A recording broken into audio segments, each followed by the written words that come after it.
Hello guys, आपका हमारे परीक्षा बिंदु चैनल पर स्वागत है। तो आज का सेशन ये अक्टूबर के सेकंड वीक के करंट अफेयर से संबंधित होगा। सेकंड वीक अक्टूबर के अंदर जितने भी अपने करंट अफेयर से इम्पोर्टेंट क्वेश्चंस बनते हैं वो सारे क्वेश्चंस हम इस सेशन के माध्यम से करेंगे। हाल ही में किस राज्य के खामती चावल को जीआई टैग दिया गया है? तो अरुणाचल प्रदेश के खामती चावल को जीआई टैग दिया गया है। और जीआई अधिनियम भारत में कब आया था? 1999 में जीआई अधिनियम आया और इसको लागू कब किया गया? 2003 में जीआई एक्ट को लागू किया गया।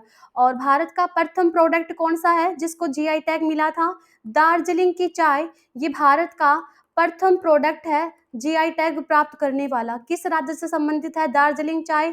पश्चिमी बंगाल राज्य की है अपनी दार्जिलिंग चाय। पश्मीना क्राफ्ट, इसको भी जीआई टैग दिया गया जिसका संबंध है जम्मू कश्मीर से। खामती चावल का संबंध है अरुणाचल प्रदेश से जिसको जीआई टैग मिला। याक छुर्पी जो एक प्रकार का क्या है? पनीर है और ये भी किस राज्य का है? अरुणाचल प्रदेश के याक चुर्पी पनीर को जीआई टैग दिया गया। चोकवा चावल असम राज्य का है, इसको भी हाल ही में जीआई टैग दिया गया था। भद्रवाह राजमा जो जम्मू कश्मीर का है, इसको जीआई टैग दिया गया। मरचा चावल ये बिहार राज्य का है, इसको भी जीआई टैग मिला। रसबली ये उड़ीसा राज्य के है, मिठाई रसबली, इसको भी जीआई टैग दिया गया। रायगढ़ सोल उड़ीसा राज्य से की है, इसको भी जीआई टैग मिला। साबूदाना सेलम जिला जो अपना तमिलनाडु का सेलम जिला के अंदर जो साबूदाना है उसको भी क्या दिया गया? जीआई टैग जो है वो दिया गया। जम्मू कश्मीर की कौन सी पेंटिंग को जीआई टैग दिया गया था? बसहोली पेंटिंग। बसहोली पेंटिंग किसकी है? जम्मू कश्मीर की है बसहोली पेंटिंग। और जम्मू कश्मीर का केसर भी फेमस है, तो जम्मू कश्मीर केसर को भी क्या मिला हुआ है? जीआई टैग मिला हुआ है। और जम्मू कश्मीर के एक चावल है जिसका नाम क्या है? मुस्क बुदजी चावल। मुस्क बुदजी चावल को भी क्या मिला था? जीआई टैग दिया गया था। किस राज्य का तट मंदिर, और इस तट मंदिर को सौर मंदिर के नाम से भी जाना जाता है? तट मंदिर भारत का पहला हरित ऊर्जा पुरातत्व स्थल बन गया है, तो ये बना है तमिलनाडु राज्य। तमिलनाडु राज्य का अपना एक मंदिर है जिसका नाम क्या है? सौर मंदिर। ये भारत का पहला हरित ऊर्जा पुरातत्व स्थल जो है ये बन गया है, यानी कि यहाँ पर जो भी अपना मंदिर है उसको रोशन किया जाएगा किसके माध्यम से? सौर ऊर्जा के माध्यम से। यानी कि यहाँ पर क्या लगाए जाएंगे? सोलर पावर प्लांट जो है ये लगाए जाएंगे और इन सोलर पावर प्लांट से ही जो है वो मंदिरों को क्या किया जाएगा? रोशन किया जाएगा। कौन से प्रोजेक्ट के तहत ये बना है भारत का पहला हरित ऊर्जा पुरातत्व? तो ये बना है ग्रीन हेरिटेज प्रोजेक्ट के माध्यम से। ग्रीन हेरिटेज प्रोजेक्ट के माध्यम से भारत का फर्स्ट जो हरित ऊर्जा वाला पुरातत्व स्थल बना है वो कौन सा बना है? सौर मंदिर जो है ये बना है, जो किस राज्य के अंदर है? तमिलनाडु राज्य के अंदर है। यहाँ पर मंदिरों की बात हुई है तो भारत के कुछ इंपॉर्टेंट मंदिर को एक बार देख लेते हैं। जैसे एक प्रसिद्ध मंदिर है कौन सा? विरूपाक्ष मंदिर। विरूपाक्ष मंदिर कहाँ पर है? कर्नाटक राज्य के अंदर है विरूपाक्ष मंदिर। विट्ठल मंदिर ये भी कहाँ पर है?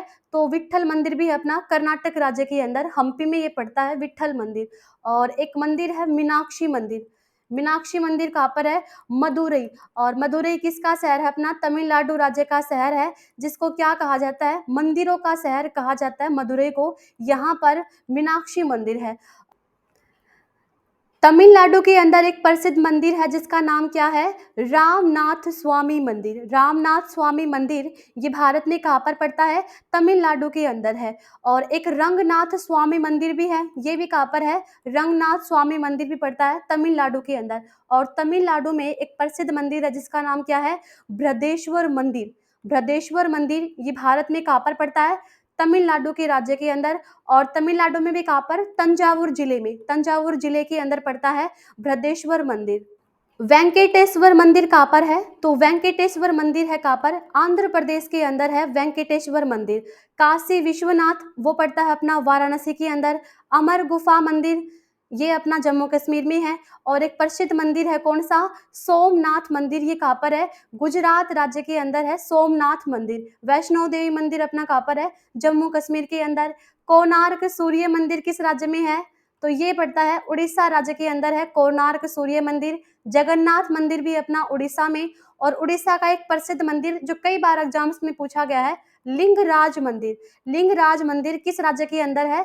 उड़ीसा राज्य के अंदर है अपना लिंगराज मंदिर। द्वारकाधीश मंदिर ये भी पड़ता है गुजरात राज्य के अंदर। द्वारकाधीश मंदिर ये भारत में कहाँ पर है? गुजरात राज्य के अंदर है द्वारकाधीश मंदिर। और सांची स्तूप ये अपना मध्य प्रदेश के अंदर है। स्वर्ण मंदिर पड़ता है अमृतसर पंजाब के अंदर। और एक प्रसिद्ध मंदिर है कौन सा? कामाख्या मंदिर। कामाख्या देवी का मंदिर ये भारत में कहाँ पर है? असम राज्य के अंदर है कामाख्या देवी मंदिर। हाल ही में जीएसटी परिषद की 52वीं बैठक कहाँ पर की गई? तो जीएसटी परिषद की 52वीं बैठक का जो आयोजन है वो नई दिल्ली के अंदर किया गया। जीएसटी परिषद की 52वीं बैठक, और इस बैठक की जो अध्यक्षता है वो किसके द्वारा की गई? निर्मला सीतारमण के द्वारा। और जो निर्मला सीतारमण है ये भारत की कैसी मंत्री हैं? जो भारत की प्रेजेंट टाइम में वित्त मंत्री हैं अपने कौन? निर्मला सीतारमण। इनके द्वारा जीएसटी परिषद की बैठक की अध्यक्षता की गई। और जीएसटी परिषद का जो अध्यक्ष होता है वो कौन होता है? भारत का जो वित्त मंत्री होगा वही इसका क्या होता है? अध्यक्ष होता है। अच्छा, जीएसटी जीएसटी जिसकी फुल फॉर्म क्या होगी? Goods and service tax. Bharat के अंदर जीएसटी को कब लागू किया गया था? 1 जुलाई 2017 में भारत में जीएसटी को लागू किया गया। और विश्व के अंदर जीएसटी को लागू करने वाला प्रथम देश कौन सा है? तो फ्रांस में सबसे पहले जीएसटी को लागू किया गया था 1954 में। और भारत में कब लागू हुआ? 1 जुलाई 2017 को। इसीलिए जीएसटी डे ये कब सेलिब्रेट किया जाता है? 1 जुलाई को सेलिब्रेट किया जाता है जीएसटी डे। जीएसटी ये किस प्रकार का अपना कर है? तो ये एक अप्रत्यक्ष कर है, इनडायरेक्ट टैक्स है अपना क्या भाई? जीएसटी। अच्छा, भारत के अंदर जीएसटी संग्रहालय कहाँ पर है? तो भारत में जीएसटी जो संग्रहालय है ये पड़ता है कहाँ पर? गोवा राज्य के अंदर है। 2022 में निर्मला सीतारमण के द्वारा ही जीएसटी संग्रहालय का उद्घाटन किया गोवा राज्य के अंदर। हाल ही में किस राज्य के मुख्यमंत्री ने 3 नए जिलों की घोषणा की है? यानी कि उस राज्य के अंदर 3 नए जिले बनेंगे, तो ये है अपना राजस्थान। राजस्थान राज्य के अंदर 3 नए जिले बनाने की जो है वो घोषणा की है राजस्थान के मुख्यमंत्री के द्वारा। तो राजस्थान के मुख्यमंत्री कौन है प्रेजेंट टाइम में? अशोक गहलोत। इनके द्वारा ये घोषणा की है कि राजस्थान में 3 नए जिले बनाए जाएंगे। पहले हमने पढ़ा था 19 जिले बना करके राजस्थान में कितने हो गए थे? 50 जिले। और अभी 3 ऐड होके कितने हो गए हैं टोटल? 53 जिले जो हैं ये हो गए हैं किस राज्य के अंदर? राजस्थान में। अच्छा, भारत में सर्वाधिक जिलों वाला राज्य कौन सा है? उत्तर प्रदेश है। और कितने जिले हैं उत्तर प्रदेश के अंदर? 75 जिले हैं उत्तर प्रदेश में। फिर अपना सेकंड पे कौन सा आता है? मध्य प्रदेश। मध्य प्रदेश में जिलों की संख्या कितनी हो गई है? 55 जिले बन गए हैं अपने किस राज्य के अंदर? मध्य प्रदेश में। और थर्ड स्थान पे अपना कौन सा राज्य है? राजस्थान है। कितने जिले बन गए हैं? 53 जिले। राजस्थान जिसका गठन 1 नवंबर 1956 को हुआ, इसकी राजधानी है जयपुर। कुल 50 जिले थे वर्तमान में, और 3 और जोड़कर इसको 53 किया गया। 3 नए जिले कौन से बने हैं? सुजानगढ़, मालपुरा और कुचामन, ये 3 नए जिले बने हैं राजस्थान के अंदर। राजस्थान वर्तमान में इसके सीएम कौन है? अशोक गहलोत हैं। राज्यपाल हैं कलराज मिश्र। विधानसभा सीट यहाँ पर 200 हैं। राज्यसभा सीट 10 हैं। लोकसभा सीट यहाँ पर 25 हैं। और राजस्थान के अंदर अभी चुनाव होंगे 23 नवंबर को, और उसका परिणाम आएगा 3 दिसंबर को। 5 राज्यों के अंदर अपने 2023 में अभी चुनाव होंगे। मध्य प्रदेश, राजस्थान, छत्तीसगढ़, मिजोरम और तेलंगाना, इन राज्यों के अंदर जो है वो चुनाव होंगे। अच्छा, जयपुर के अंदर कौन सा सम्मेलन हाल ही में हुआ था? तो अंतर्राष्ट्रीय बांध सम्मेलन, इसका आयोजन कहाँ पर हुआ था? जयपुर के अंदर हुआ था अंतर्राष्ट्रीय बांध सम्मेलन। और इस बांध सम्मेलन का जो उद्घाटन है वो किसके द्वारा किया गया? भारत के उपराष्ट्रपति जगदीप धनखड़ के द्वारा इसका उद्घाटन किया गया। जयपुर के अंदर ही भारत का क्या दूसरा सबसे बड़ा क्रिकेट स्टेडियम, विश्व का तो तीसरा और भारत का दूसरा सबसे बड़ा क्रिकेट स्टेडियम कहाँ पर बनाया जा रहा है? जयपुर के अंदर। भारत का पहला संविधान पार्क ये भी कहाँ पर बनाया गया है? तो भारत का पहला संविधान पार्क भी बनाया गया है जयपुर में। और जयपुर ये अपनी राजधानी है राजस्थान की। ये पिंक सिटी कहलाती है किसकी? भारत की। भारत की पिंक सिटी जयपुर। और इस जयपुर को यूनेस्को में कब शामिल किया गया था? पूरे पिंक सिटी को 2019 में जयपुर को यूनेस्को के अंदर जो है वो शामिल किया गया था। किस भारतीय अभिनेता को 25वें राष्ट्रीय किशोर कुमार सम्मान 2022-23 से सम्मानित किया गया? तो ये किया गया धर्मेंद्र देओल को। धर्मेंद्र देओल को राष्ट्रीय किशोर कुमार सम्मान जो है ये दिया गया। और कौन सी सरकार जो है देती है? मध्य प्रदेश सरकार देती है। मध्य प्रदेश का जो सांस्कृतिक विभाग है उसके द्वारा घोषणा की गई थी। और इसके तहत कितनी राशि दी गई है? 5 लाख रुपए की जो है वो राशि दी गई है। और अभी हाल ही में 53वां दादा साहेब फाल्के पुरस्कार ये किसको दिया गया था? तो 53वां दादा साहेब फाल्के पुरस्कार दिया गया था वहीदा रहमान को। वहीदा रहमान को 53वें दादा साहेब फाल्के पुरस्कार से जो है वो सम्मानित किया गया था। 16वें कृषि विज्ञान कांग्रेस का आयोजन भारत के किस शहर में किया जाएगा? तो 16वां कृषि विज्ञान कांग्रेस का जो आयोजन है ये भारत के कोच्चि शहर में जो है इसका आयोजन किया गया। कौन से सम्मेलन का? कृषि विज्ञान कांग्रेस का जो है वो आयोजन कहाँ पर किया गया? केरल के कोच्चि शहर के अंदर जो है इसका आयोजन किया गया। और वर्तमान में अगर आपसे पूछें भारत के कृषि मंत्री कौन है? तो वर्तमान में भारत के कृषि मंत्री हैं कौन? नरेंद्र सिंह तोमर। नरेंद्र सिंह तोमर ये प्रेजेंट टाइम में भारत के कृषि मंत्री हैं। अच्छा, एक विज्ञान अपना 108वां विज्ञान कांग्रेस 108वें विज्ञान कांग्रेस का आयोजन किया गया था। भारत में कहाँ पर हुआ था ये? तो ध्यान रख लेना है, नागपुर के अंदर इसका आयोजन हुआ था। 108वां विज्ञान कांग्रेस नागपुर के अंदर इसका आयोजन किया गया था। वाराणसी वाराणसी के अंदर किसका आयोजन हुआ था? तो विश्व का सबसे बड़ा अंतरराष्ट्रीय मंदिर सम्मेलन, विश्व का सबसे बड़ा जो अंतरराष्ट्रीय मंदिर सम्मेलन है उसका आयोजन कहाँ पर किया गया था? वाराणसी में किया गया था। और वाराणसी को क्या कहा जाता है? दुनिया का सबसे पुराना जीवित शहर किसको कहा जाता है? वाराणसी को कहा जाता है। और अभी प्रधानमंत्री नरेंद्र मोदी के द्वारा घोषणा की गई थी वाराणसी में कि यहाँ पर cricket stadium, international cricket stadium जो है ये बनाया जाएगा। और नई दिल्ली के अंदर आपको पता है G20 की क्या हुई है? अध्यक्षता की गई है। कहाँ पर? नई दिल्ली के अंदर। विश्व डाक दिवस प्रतिवर्ष कब मनाया जाता है? तो विश्व डाक दिवस ये मनाया जाता है 9 अक्टूबर को। हर साल कौन सा दिवस मनाया जाता है? विश्व डाक दिवस मनाया जाता है। 9 अक्टूबर को ही क्यों मनाया जाता है?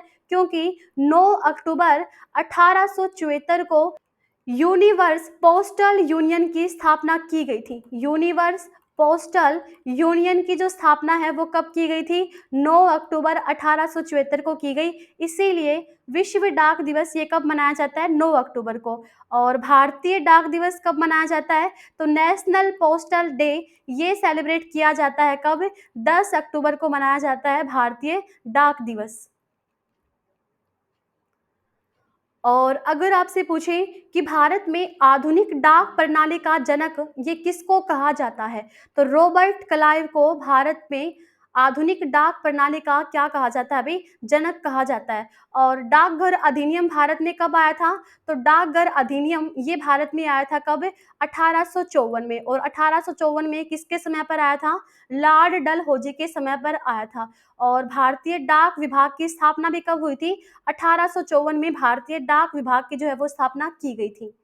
अक्टूबर महीने के अंदर कौन कौन से दिवस मनाए जाते हैं वो एक बार देख लेते हैं। 2 अक्टूबर अंतर्राष्ट्रीय अहिंसा दिवस मनाया जाता है। 2 अक्टूबर को किसकी जयंती आती है? महात्मा गांधी की जयंती आती है। तो महात्मा गांधी की जयंती 2 अक्टूबर को अंतर्राष्ट्रीय अहिंसा दिवस के रूप में मनाया जाता है। और 2 अक्टूबर को किसकी जयंती आती है? लाल बहादुर शास्त्री की जयंती भी कब आती है? 2 अक्टूबर को। फिर 3 अक्टूबर को कौन सा दिवस मनाया जाता है? विश्व प्रकृति दिवस। विश्व प्रकृति दिवस ये कब मनाया जाता है?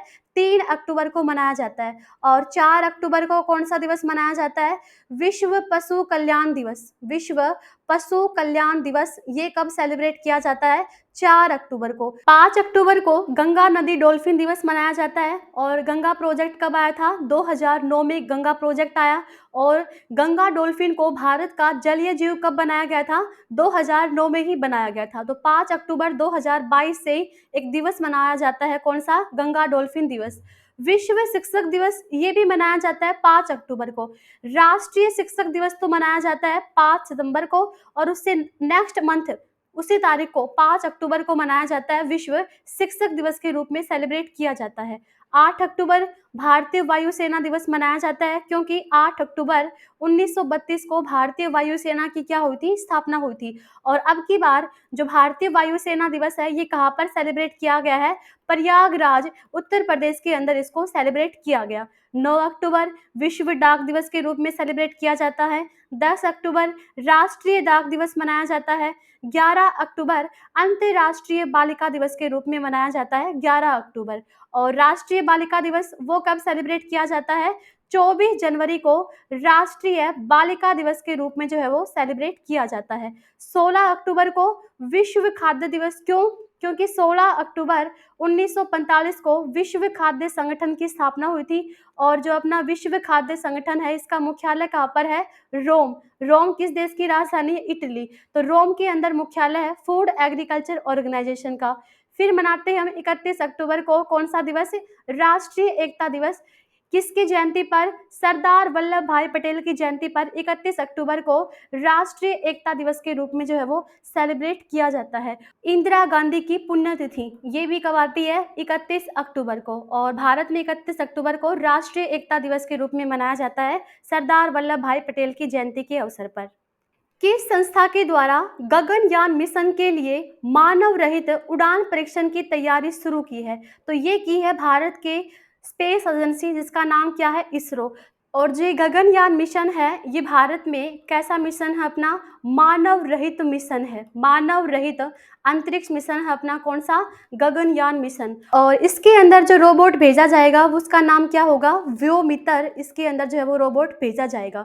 तो गगनयान मिशन ये अपना लॉन्च किया जाएगा किसके द्वारा? इसरो के द्वारा। और अभी हमने चंद्रयान 3 मिशन को लॉन्च किया था। चंद्रयान 3 मिशन को लॉन्च कब किया गया था? इसरो के द्वारा इसको लॉन्च किया था कब? 14 जुलाई 2023 को चंद्रयान 3 मिशन को लॉन्च किया गया। चंद्रयान 3 मिशन के द्वारा लैंडिंग कब की गई? चंद्रमा के दक्षिणी ध्रुव पर, तो वो की 23 अगस्त 2023 को। और इसीलिए 23 अगस्त को अब भारत के अंदर कौन सा दिवस के रूप में सेलिब्रेट किया जाएगा? राष्ट्रीय अंतरिक्ष दिवस के रूप में जो है ये सेलिब्रेट किया जाएगा। और सूर्य मिशन, भारत के पहले सूर्य मिशन का नाम क्या है? आदित्य अल1। आदित्य अल1 ये भारत का पहला सूर्य मिशन है। इसको कब लॉन्च किया गया था? तो इसको लॉन्च किया गया था 2 सितंबर 2023 को आदित्य अल1 मिशन को लॉन्च किया गया। किस रॉकेट की मदद से? PSLV C57 इस रॉकेट की मदद से आदित्य अल1 मिशन को लॉन्च किया गया था। और चंद्रयान 3 और सौर मिशन गगनयान, इन तीनों की जो जानकारी है टेलीग्राम पर हमने दे रखी है। हमारा टेलीग्राम चैनल है एग्जाम पॉइंट ऑफिशियल 121। इजराइल ने हमास के खिलाफ जारी लड़ाई को क्या कोड दिया है? तो ये दिया है operation iron sword. Operation iron sword ये नाम दिया है किसके द्वारा? इजराइल के द्वारा। और किसके खिलाफ लड़ाई के अंदर? तो हमास के खिलाफ जो जारी लड़ाई है उसके लिए कोड दिया है ऑपरेशन आयरन स्वॉर्ड। और अभी इजराइल और फिलिस्तीन के बीच में अपनी लड़ाई हो रखी है। तो इजराइल में भारतीयों को निकालने के लिए कौन सा ऑपरेशन को शुरू कर रखा है? ऑपरेशन अजय। अजय ऑपरेशन का संबंध किससे है? तो इजराइल देश के अंदर फंसे भारतीयों को निकालने के लिए ऑपरेशन अजय को शुरू किया भारत सरकार ने। हमास ने, जो एक आतंकवादी संगठन है, इजराइल पर अचानक हमला कर 20 मिनट में 5000 मिसाइल दाग दिए थे। इसमें इजराइल की कई लोगों की क्या हुई? मौत हो गई। इजराइल ने हमास के ऑपरेशन अल1 अक्सा फ्लड की तर्ज पर ऑपरेशन आयरन स्वॉर्ड को लॉन्च किया। इजराइल जो एक एशिया महाद्वीप में स्थित है और ये अपना कब बना था? 1948 में। इजराइल की राजधानी क्या है? जेरूसलम इजराइल की राजधानी है। और इसकी जो करेंसी है वो है शेकेल। और प्रधानमंत्री हैं इजराइल के वर्तमान में बेंजामिन नेतन्याहू, ये प्रेजेंट टाइम में इजराइल के प्रधानमंत्री हैं। और राष्ट्रपति हैं इसाक हर्जोग, ये इजराइल के राष्ट्रपति हैं। और अभी भारत सरकार के द्वारा इजराइल में फंसे भारतीयों को वापस लाने के लिए चलाए गए अभियान का नाम क्या है? ऑपरेशन अजय है। क्या नाम है? ऑपरेशन अजय। भारत सरकार ने किस वर्ग के छात्रों के लिए आवासीय शिक्षा योजना श्रेष्ठ की शुरुआत की है? तो ये शुरू की है अनुसूचित जाति के लिए। भारत सरकार ने आवासीय शिक्षा योजना श्रेष्ठ की जो है वो शुरुआत की है। और किसके लिए शुरुआत की है? अनुसूचित जातियों के लिए इस योजना को शुरू किया गया है। अच्छा, वर्तमान में अगर आपसे पूछें कि भारत के जनजातीय मंत्री कौन हैं? तो जनजातीय मंत्री कौन हैं? तो वो हैं अपने अर्जुन मुंडा। अर्जुन मुंडा ये वर्तमान में क्या है? भारत के जनजातीय मंत्री हैं। और जनजातीय गौरव दिवस ये कब सेलिब्रेट किया जाता है? तो जनजातीय गौरव दिवस मनाया जाता है 15 नवंबर को। और किसके उपलक्ष्य में मनाया जाता है? तो 15 नवंबर को जयंती आती है बिरसा मुंडा की जयंती। तो उसी के उपलक्ष्य में, उसी के जन्म दिवस को किसके रूप में मनाया जाता है? जनजातीय गौरव दिवस के रूप में मनाया जाता है। तो अभी आवासीय शिक्षा योजना श्रेष्ठ को शुरू किया है, जो अनुसूचित जाति के जो अपने वर्ग के छात्र हैं उनके लिए इस योजना को शुरू किया है भारत सरकार के द्वारा। अच्छा, लोकसभा के अंदर अनुसूचित जाति के लिए कितनी सीटें आरक्षित हैं? 84 सीटें अपनी अनुसूचित जाति के लिए आरक्षित हैं। और जनजाति के लिए कितनी आरक्षित सीटें हैं? अनुसूचित जनजाति के लिए 47 सीटें जो हैं ये अनुसूचित जनजाति के लिए जो है क्या हैं? आरक्षित हैं। हुरून इंडिया रिच लिस्ट 2023 के अनुसार सबसे अमीर भारतीय कौन बन गए हैं? तो ये बन गए हैं मुकेश अंबानी। जो पहले पे अपना गौतम अडानी थे, अभी गौतम अडानी अपने सेकंड स्थान पे आ चुके हैं। तो Mukesh Ambani Hurun India rich list में कौन से स्थान पे आ गए हैं? फर्स्ट स्थान पे आ गए हैं। सबसे अमीर भारतीय कौन है? मुकेश अंबानी हैं। सेकंड पे कौन है? अपने गौतम अडानी इसमें सेकंड पे हैं। और थर्ड पे है साइरस पूनावाला, जो सीरम इंस्टीट्यूट है, सीरम इंस्टीट्यूट, उसके वर्तमान में जो अपने अध्यक्ष है कौन? साइरस पूनावाला। ये अपने भारत के अंदर तीसरे सबसे अमीर हैं। दक्षिण अफ्रीका के किस शहर में महात्मा गांधी की 8 फुट ऊंची प्रतिमा का अनावरण किया गया? तो ये किया गया जोहान्सबर्ग में। जोहान्सबर्ग ये अपना किस देश का शहर है? दक्षिण अफ्रीका का शहर है। और यहाँ पर महात्मा गांधी की 8 फुट ऊंची प्रतिमा का जो है वो अनावरण किया है। और अभी आपको ध्यान हो, जोहान्सबर्ग के अंदर कौन सा सम्मेलन हुआ है? BRICS summit. ब्रिक्स समिट हुई है कहाँ पर? जोहान्सबर्ग, दक्षिण अफ्रीका के अंदर। कौन सा ब्रिक्स सम्मेलन हुआ है? 15वें नंबर का ब्रिक्स सम्मेलन का आयोजन किया गया दक्षिण अफ्रीका के जोहान्सबर्ग में। ब्रिक्स समिट का आयोजन किया गया और यहीं पर महात्मा गांधी की 8 फुट ऊंची प्रतिमा का जो है वो अनावरण किया। और कुछ टाइम पहले ही भारत की जो राष्ट्रपति द्रौपदी मुर्मू है, उन्होंने भी राजघाट में महात्मा गांधी की प्रतिमा का अनावरण किया।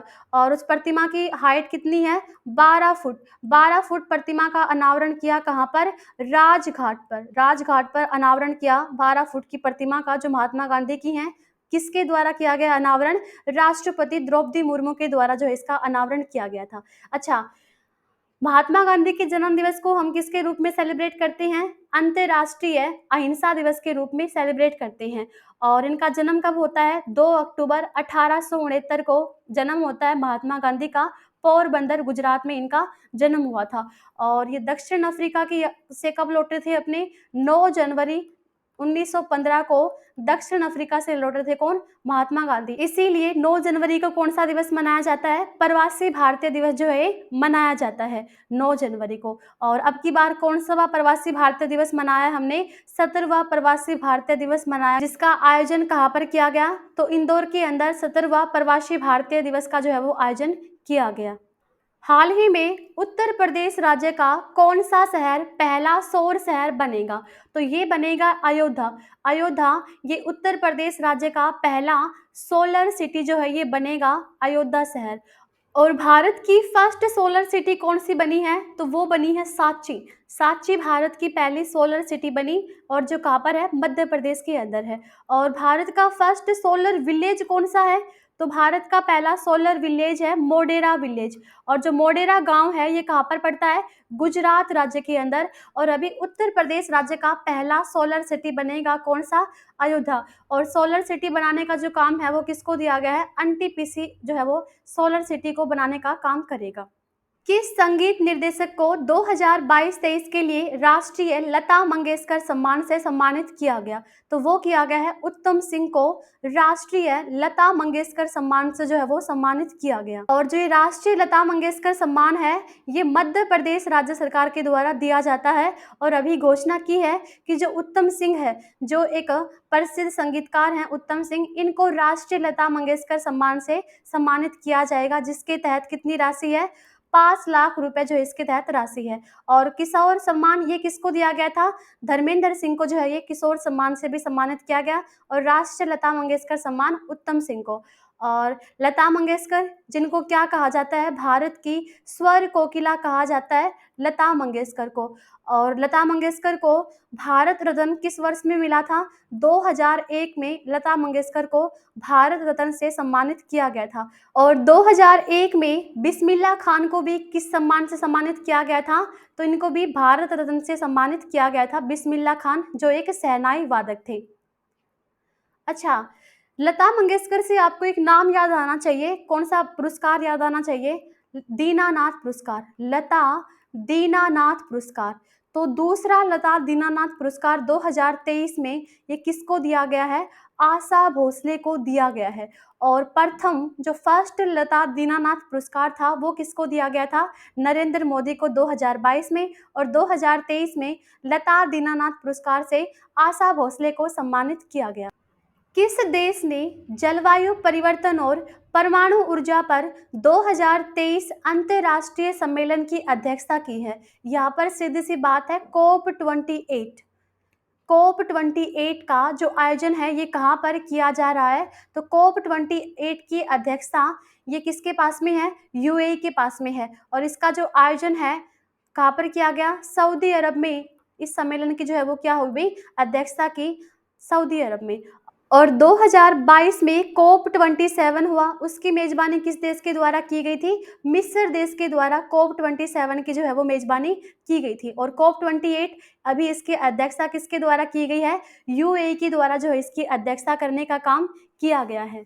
पहला कोप सम्मेलन कहाँ पर हुआ? कोप फर्स्ट का आयोजन कब हुआ और कहाँ पर हुआ? तो ये हुआ था, पहला कोप सम्मेलन हुआ था 1995 में, जो अपना जलवायु परिवर्तन से संबंधित है। कोप फर्स्ट, इसका आयोजन कहाँ पर किया गया था? बर्लिन के अंदर इसका आयोजन किया गया था, बर्लिन। और कब किया गया? 1995 में इसका आयोजन किया गया था। अच्छा, जलवायु परिवर्तन से संबंधित एक संस्था है जिसका नाम क्या है? UNFCCC। UNFCCC, इसकी कई बार एग्जाम्स के अंदर फुल फॉर्म पूछी जाती है। तो United nation framework convention on climate change, ये क्या होगी? इसकी फुल फॉर्म होगी। और इसकी स्थापना कब हुई थी? 1994 में इसकी स्थापना हुई। और इसका मुख्यालय कहाँ पर है? बोन, जर्मनी के अंदर। बोन, जर्मनी में किसका मुख्यालय है? UNFCCC का जो है क्या है? मुख्यालय है।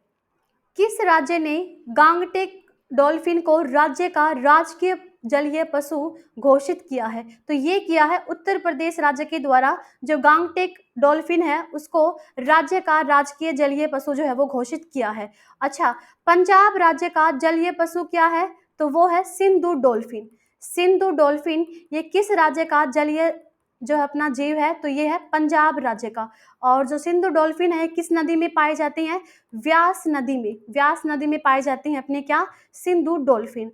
और भारत का जलीय जीव भी क्या है अपना? गंगा डॉल्फिन। ये भारत का क्या है? जलीय जीव है। ठीक है। और ये अभी अपना राजकीय जलीय जीव भी बना है अपना क्या भाई? गंगा डॉल्फिन। किस राज्य के द्वारा बनाया गया है? उत्तर प्रदेश राज्य के द्वारा बनाया गया है। अच्छा, उत्तर प्रदेश, इसकी राजधानी क्या है? लखनऊ, ये इसकी क्या है? राजधानी है। और लखनऊ कौन सी नदी के किनारे पर है? गोमती नदी के किनारे पर है अपना कौन सा भाई? लखनऊ शहर। और इस गोमती नदी को अभी बारहमासी नदी भी जो है वो घोषित किया गया था। बारहमासी नदी घोषित की गई थी। कौन सी नदी को? गोमती नदी को।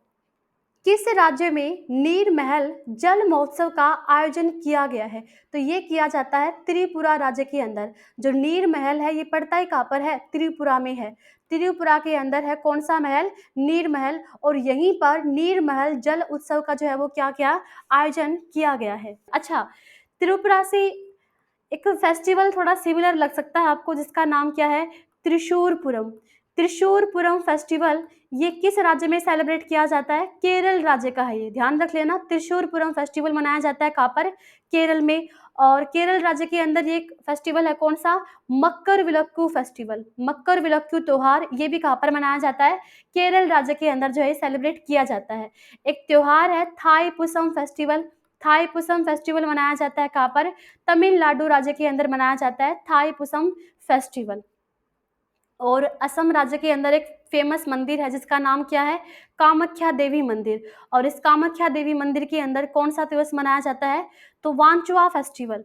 वांचुआ फेस्टिवल ये मनाया जाता है कहाँ पर? असम राज्य के अंदर। 9वें G20 संसदीय अध्यक्ष शिखर सम्मेलन का उद्घाटन किसके द्वारा किया गया? तो ये किया गया नरेंद्र मोदी के द्वारा। जो 9वां अपना G20 पार्लियामेंट्री स्पीकर समिट है, इसका जो उद्घाटन है वो भारत के प्रधानमंत्री नरेंद्र मोदी के द्वारा किया गया।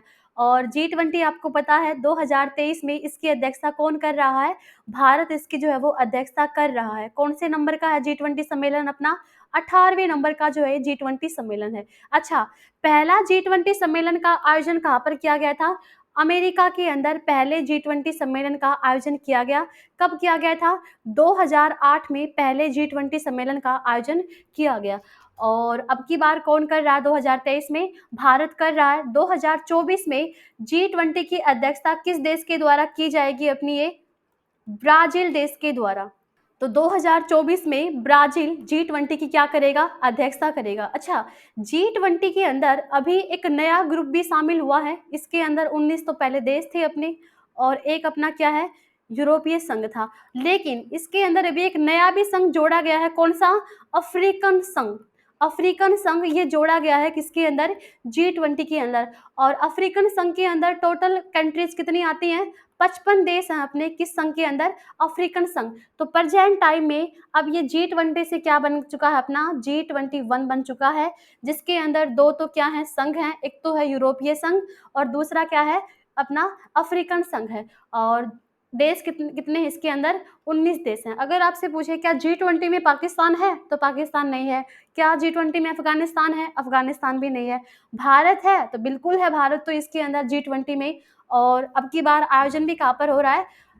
भारत के अंदर ही हो रहा है। अच्छा, G20 की वैसे स्थापना कब की गई थी? 1999 में G20 की जो है वो स्थापना की गई थी। और 2023 में इसकी अध्यक्षता कौन कर रहा है? भारत। तो इसका अध्यक्ष भी कौन होगा? भारत के प्रधानमंत्री इसके प्रेजेंट टाइम में क्या होंगे? अध्यक्ष होंगे। ये जो अफ्रीकन संघ है, इसके वर्तमान में अध्यक्ष कौन है? तो इसके वर्तमान में अध्यक्ष ध्यान रख लेना, अजाली एसोमानी इसके प्रेजेंट टाइम में अध्यक्ष है। अजाली एसोमानी अफ्रीकन संघ के प्रेजेंट टाइम में क्या है? अध्यक्ष हैं। और यूरोपीय संघ की वर्तमान में अध्यक्ष कौन है? तो वो हैं उर्सुला। उर्सुला ये प्रेजेंट टाइम में यूरोपीय संघ की क्या है? अध्यक्ष हैं। 32वें सरस्वती सम्मान 2022 से किसे सम्मानित किया गया है? तो ये किया गया है शिव शंकरी को। शिव शंकरी को 32वां सरस्वती सम्मान जो है वो दिया गया। और किस भाषा के लिए दिया गया है इनको? मलयालम भाषा में दिया गया है। और किस उपन्यास के लिए दिया गया है? तो वो दिया गया है सूर्यवंशम। सूर्यवंशम जो मलयालम भाषा में लिखा गया है, इनको सरस्वती सम्मान 2022 से सम्मानित किया गया है शिव शंकरी को। और ये जो आपके डॉक्टर ज्ञान चतुर्वेदी हैं, इनको कौन सा सम्मान मिला था? व्यास सम्मान। 2022 का व्यास सम्मान किसको दिया गया? डॉक्टर ज्ञान चतुर्वेदी को दिया गया। किस उपन्यास के लिए? पागल खाना के लिए। और किस भाषा में? हिंदी भाषा में इनको मिला क्या? व्यास सम्मान। और जो नीलमणि फुकन है, इनका क्या हो चुका है? इनका देहांत हो चुका है। इनको क्या मिला था? 56वां ज्ञानपीठ पुरस्कार। 56वां ज्ञानपीठ पुरस्कार किसको दिया गया? नीलमणि फुकन को। किस भाषा से संबंधित है? असमिया भाषा में दिया गया था 56वां ज्ञानपीठ पुरस्कार। 57वां ज्ञानपीठ पुरस्कार किसको दिया गया? दामोदर मावजे को 57वां ज्ञानपीठ पुरस्कार दिया गया। किस भाषा के लिए? कोंकणी भाषा के लिए इनको 57वां ज्ञानपीठ पुरस्कार जो है वो दिया गया। अच्छा, जो ज्ञानपीठ पुरस्कार है ये कितनी भाषाओं में दिया जाता है? तो ज्ञानपीठ पुरस्कार ये दिया जाता है 23 भाषाओं में। 23 भाषाओं में ज्ञानपीठ पुरस्कार दिया जाता है। 22 तो अपनी वही भाषा है जो अपनी 8वीं अनुसूची में है और एक कौन सी? अंग्रेजी अलग से। तो 23 भाषाओं में दिया जाता है ज्ञानपीठ पुरस्कार। और एक अपना है साहित्य अकादमी पुरस्कार। साहित्य अकादमी पुरस्कार ये कितनी भाषाओं में दिया जाता है? 24 भाषाओं में दिया जाता है। 22 तो जो अपनी 8वीं अनुसूची में हो गई वो हैं। एक अपनी इंग्लिश हो गई और एक राजस्थानी। राजस्थानी, इंग्लिश और 22 भाषाओं में यानी कि 24 भाषाओं में कौन-सा पुरस्कार दिया जाता है? साहित्य अकादमी पुरस्कार जो है दिया जाता है। और साहित्य के क्षेत्र में सबसे बड़ा जो पुरस्कार है भारत का, वो कौन-सा है? ज्ञानपीठ पुरस्कार है। और प्रथम ज्ञानपीठ पुरस्कार ये किसको दिया गया था? जी शंकर कुरुप को।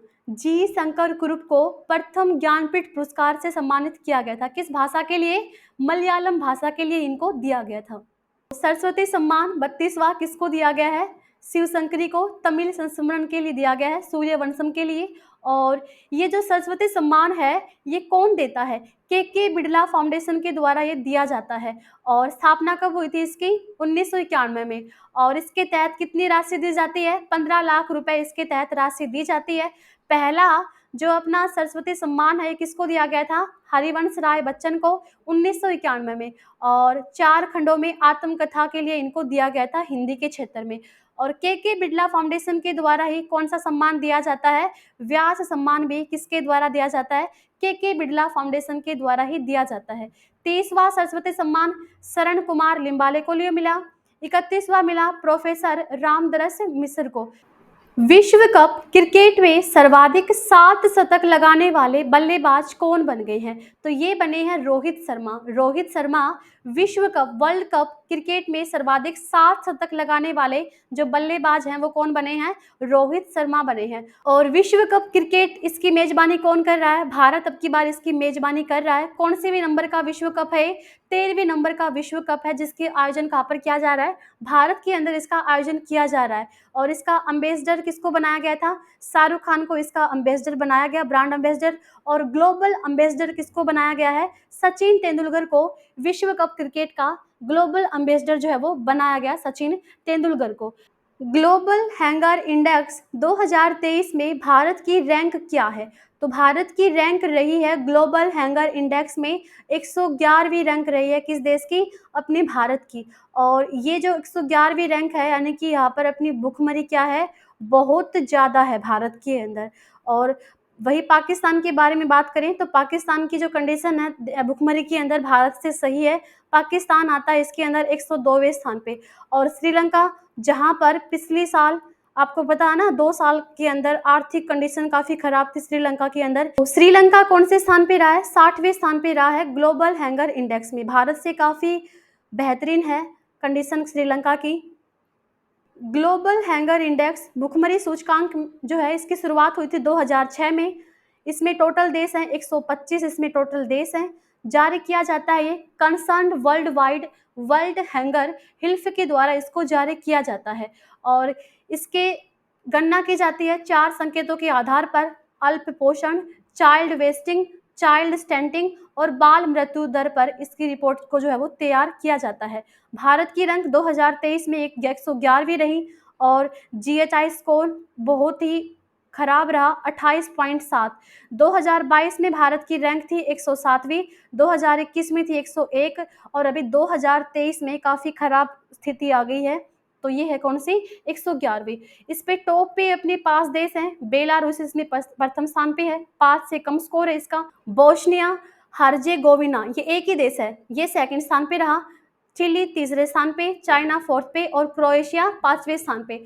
अन्य देश में स्थिति श्रीलंका की बेहतर है, भारत से काफ़ी, 60वें स्थान पे है। नेपाल की है 69वीं रैंक, बांग्लादेश की है 81वीं रैंक और पाकिस्तान 102 रैंक पे है। ठीक है, तो अभी ग्लोबल हैंगर इंडेक्स को जारी किया गया है, जिसमें भारत कौन से स्थान पे आ गया है भाई? 107 से 111 पे आ गया है।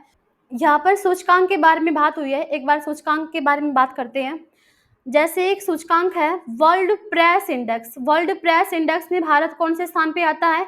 161वें स्थान पे आता है वर्ल्ड प्रेस इंडेक्स में। ठीक है, प्रेस के मामले में भारत आता है 161वें स्थान पे। प्रथम स्थान पे कौन सा देश है? नॉर्वे है।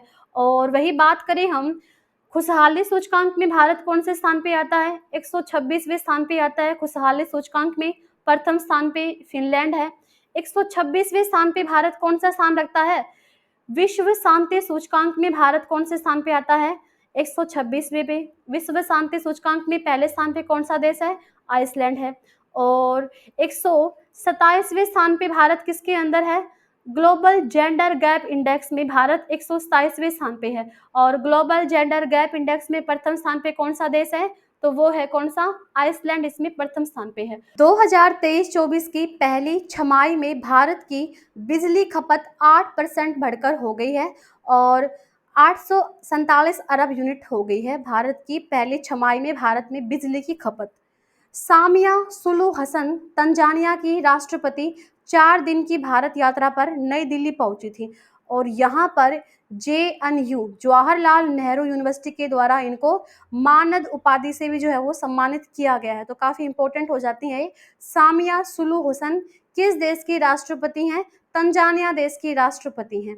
20वीं एशियन गेम्स 2026 ये कहाँ पर आयोजित होंगे, जापान में इसका आयोजन किया जाएगा। और अभी 19वें एशियाई गेम्स हुए, कहाँ पर हुए, चाइना के हांगझाओ में इसका आयोजन किया गया, जिसमें भारत कौन से स्थान पे रहा, 4th स्थान पे रहा।